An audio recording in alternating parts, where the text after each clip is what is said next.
श्री गिरिराज धरण की जय, श्री वल्लभाधीश की जय। छठा श्लोक आधा बच गया था, आगे बढ़ते हैं।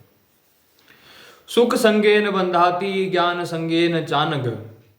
जब अंतःकरण में सात्विक वृत्ति होती है, कोई विकार नहीं होता, तब एक सुख मिलता है, शांति मिलती है। उस समय साधक के मन में यह विचार आता है कि ऐसा सुख हरदम बना रहे, ऐसी शांति हरदम बनी रहे, ऐसी निर्विकारता हरदम बनी रहे। परंतु जब ऐसा सुख शांति निर्विकारता नहीं रहती, तब साधक को अच्छा नहीं लगता। यह अच्छा लगना और अच्छा न लगना ही सत्वगुण के सुख में आसक्ति है, जो बांधने वाली है। जैसा कि मैंने बात करी थी कि सतोगुण भी व्यक्ति को बांधता ही है, क्योंकि वो भी तीनों गुणों के अंतर्गत ही है सतोगुण। बस ये है कि भजन मार्ग भगवत मार्ग पर चलने में सहायक है, पर वो भी बांधता है। क्यों? क्योंकि जब कोई व्यक्ति सतोगुणी हो जाता है तो महाराज श्री कह रहे हैं कि उसको फिर सुख का अनुभव होने लगता है। सतोगुणी व्यक्ति कोई पाप कर्म नहीं करता, कोई अधर्म आचरण नहीं करता, उसके कारण से फिर उसे सुख की अनुभूति होना शुरू हो जाती है, उसे सुख प्राप्त होना शुरू हो जाता है, उसका लोग आदर करने लगते हैं, है ना। उसके अंदर किसी भी प्रकार के कोई विकार नहीं रहते, उसका अंतःकरण शुद्ध हो जाता है। तो अब उसका मन में यह रहता है कि ये सुख हमेशा बना रहे, मैं हमेशा इस सुख को भोगता रहूं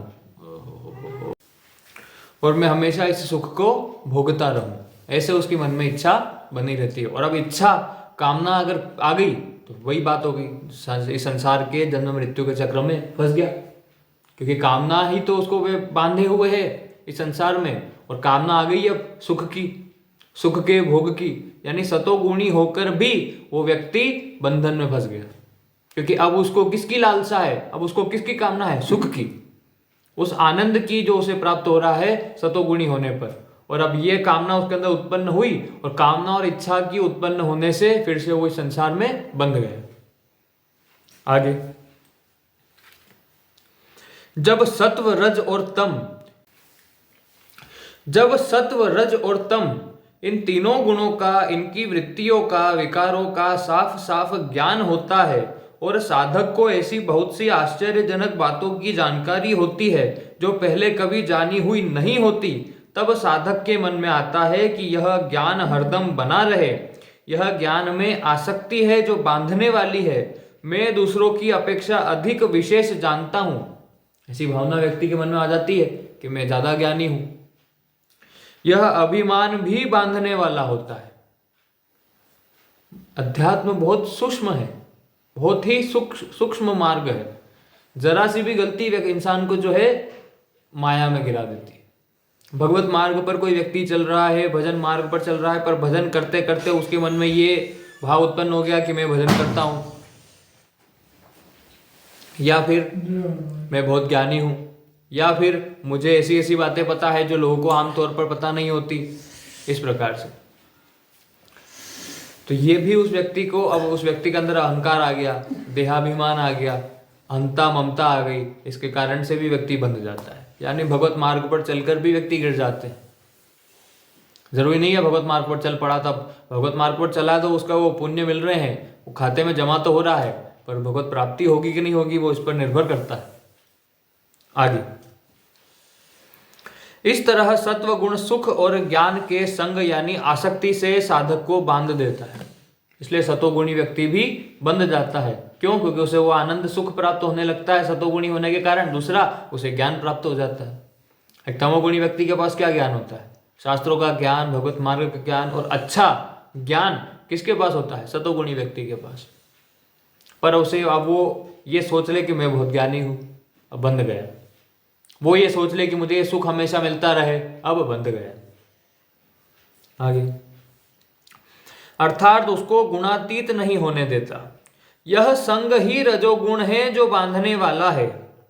यदि साधक सुख और ज्ञान का संग न करे तो सत्व गुण उसको बांधता नहीं, प्रत्युत उसको गुणातीत कर देता है। जैसा अभी मैंने बताया था कि सतोगुण व्यक्ति को भगवत मार्ग पर चलने में सहायता करता है, सहायक है वो।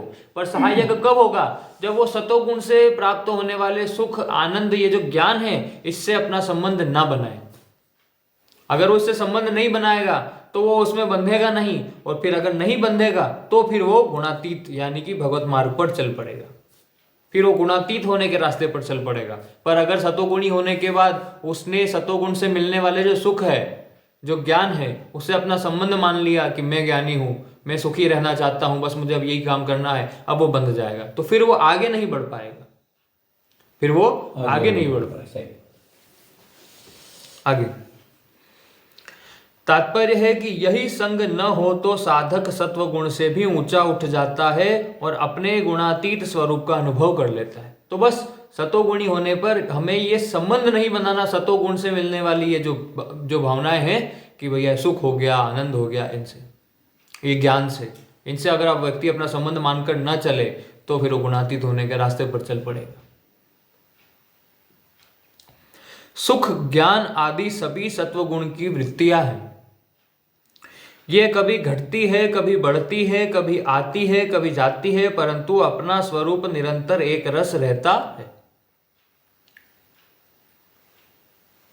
भगवान बोलते हैं ना दूसरे अध्याय में, मात्र स्पर्शास्तु कौन्तेय शीतोष्ण सुख दुखदा, कि जो सुख और दुख जो है वो शीत और उष्ण यानी सर्दी और गर्मी मौसम की तरह है, आने जाने वाले हैं। ये तो आते जाते, सुख भी आएगा, दुख भी आएगा, संसार में हो, मृत्यु लोक में हो, तो दोनों, क्योंकि आपके द्वारा पाप भी हो रहे हैं और पुण्य भी हो रहे हैं। इस संसार में ऐसा कोई व्यक्ति नहीं है जिसने सिर्फ और सिर्फ पुण्य ही करे हैं, और ऐसा भी कोई व्यक्ति नहीं है जिसने सिर्फ और सिर्फ पाप ही करे। दोनों होते हैं, तो सुख और दुख व्यक्ति को दोनों मिलते रहते हैं।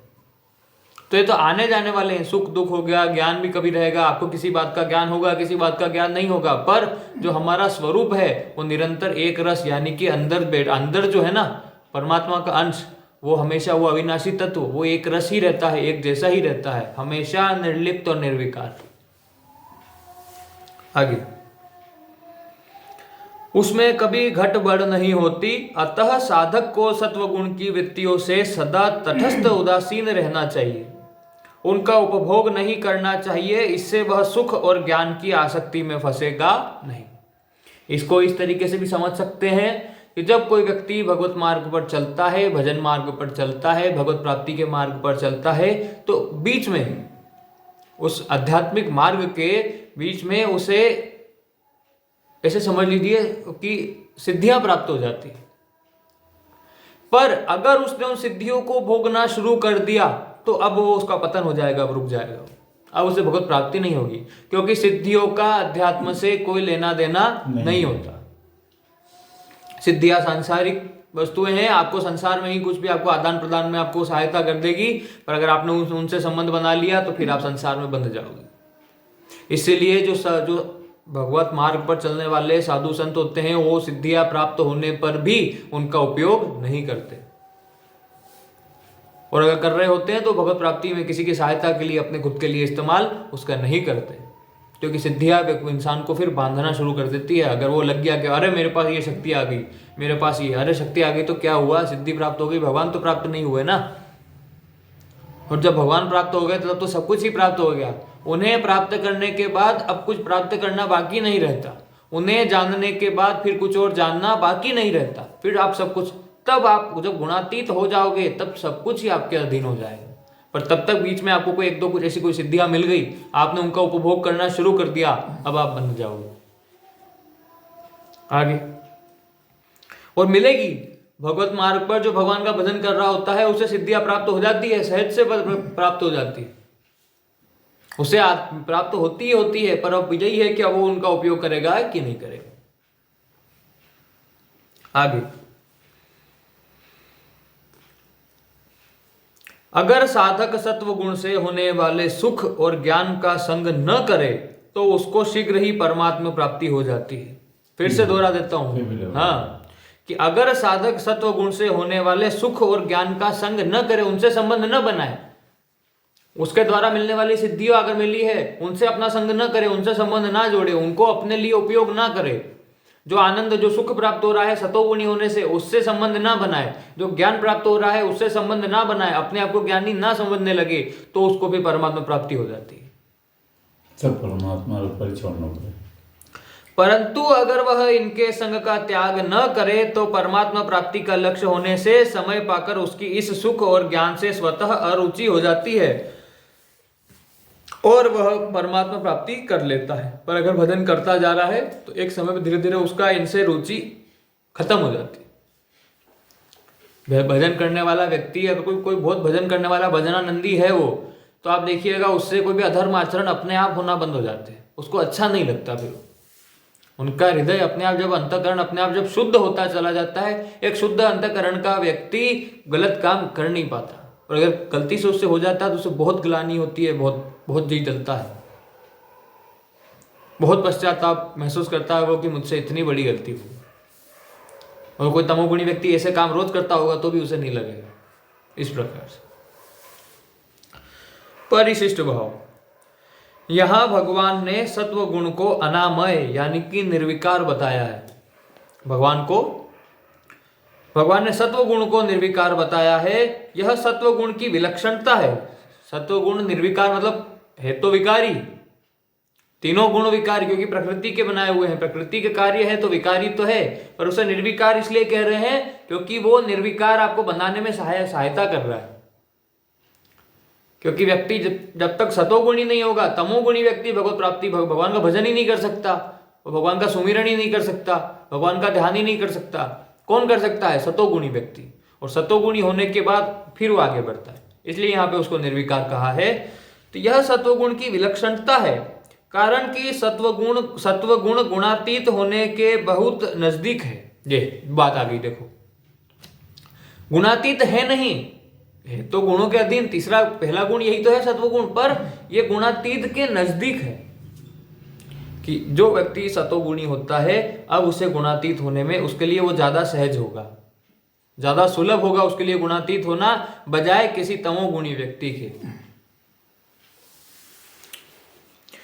यद्यपि सत्वगुण निर्विकार है पर संग के कारण वह विकारी हो जाता है। जैसा अभी मैंने बताया था कि वो संग के कारण वो विकारी हो गया है, क्योंकि जो व्यक्ति उससे संबंध बनाया हुआ है तो वो तो विकारों में फंसेगा ना। सुख संगेन बंधाती ज्ञान संगेन चानग, क्योंकि संग रजोगुण का स्वरूप है। रजो रंगात्मक विधि सुख और ज्ञान बाधक नहीं है।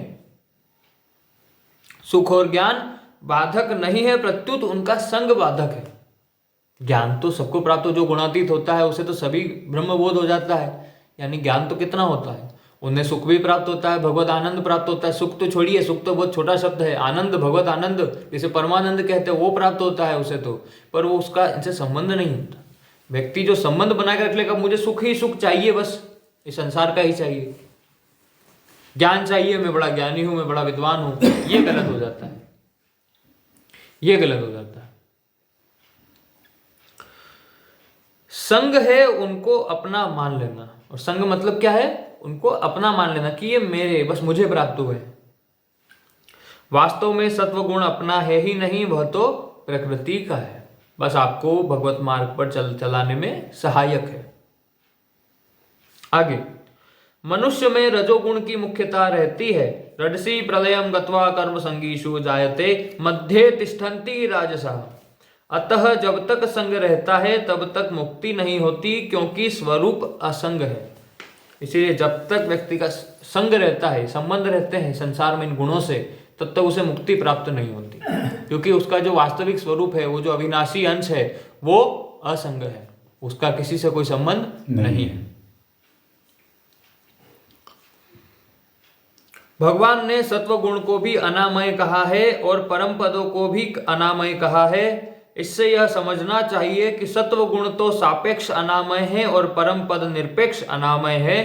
तीनों गुण प्रकृति जन्य होते हुए भी रजोगुण यानी कि तृष्णा तथा आसक्ति से पैदा होने वाला, तीनों गुण प्रकृति जन्य, प्रकृति से पैदा हुए हैं, प्रकृति के ही कार्य है तीनों गुण, सत्वगुण, रजोगुण, तमोगुण, वो अविनाशी थोड़ी है, प्रकृति के अंतर्गत है। तो प्रकृति जन्य होते हुए भी रजोगुण तृष्णा तथा आसक्ति पैदा होने वाला, और तमोगुण अज्ञान से पैदा होने वाला है। तमोगुण तो अज्ञान से ही पैदा हो रहा है, अज्ञानी। रजोगुण में आसक्ति का भाव ज्यादा रहता है, तृष्णा, कामनाएं बहुत होती है, बहुत एक्साइटेड होता है वो, बहुत उत्साही, बस कुछ ये करना है, ये करना है, ये करना है, संसार में बंधा हुआ रहता है वो।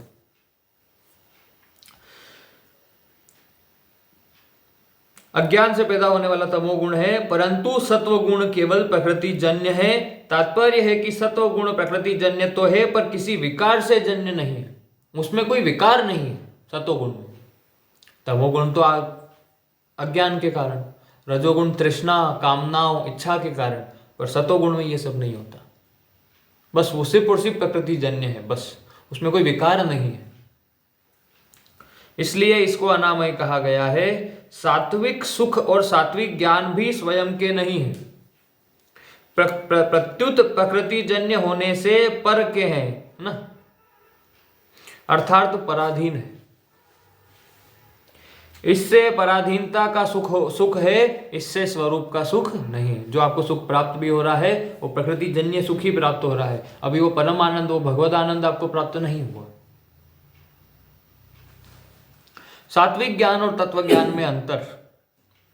सात्विक ज्ञान में तो मैं ज्ञानी हूं यह संग है, पर तत्व ज्ञान में सर्वथा असंग है, अर्थात तत्व ज्ञान होने पर ज्ञान रहता है, पर मैं ज्ञानी हूं यह ज्ञानी नहीं रहता। उसके अंदर फिर ये भाव नहीं होता कि मैं ज्ञानी हूं। तत्व ज्ञान ब्रह्म बोध जिसे हो गया, तत्व ज्ञान जिसे हो गया, उसके अंदर ये भाव नहीं रहता मैं ज्ञानी हूं, उसे ज्ञान सारा है।